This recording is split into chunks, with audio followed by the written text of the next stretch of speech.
You know, the whole notion of we're waiting on God. I've thought about it from time to time, and what I've come to realize over my life is that many times He's waiting on me. And if you guys are being honest with yourself, I'm sure you know that many times He's also waiting on you. I remember a time in my life where I was waiting on God to move in certain areas, right?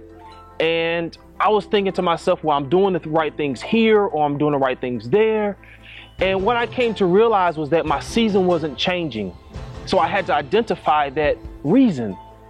And what I realized at that time was that I had unforgiveness in my heart, where, you know, I had someone whom I felt like I was there for. I felt like I helped them. I felt like I had given them the mentorship and the somewhere to live and some money, and they did me wrong, right? And I had every justifiable reason to say to them, you know what, you did me wrong, and I'm going to sit back and wait on your apology. But that was my mistake.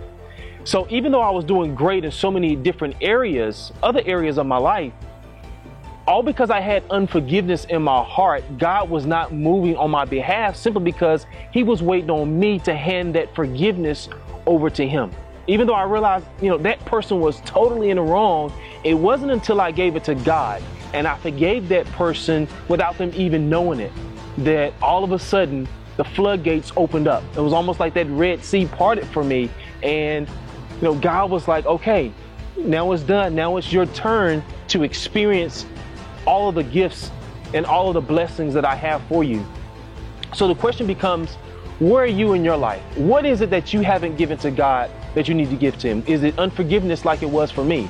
Is it your finances? Is it your ability to think that you can do it all on your own, where you don't need His guidance, His insight, and His wisdom?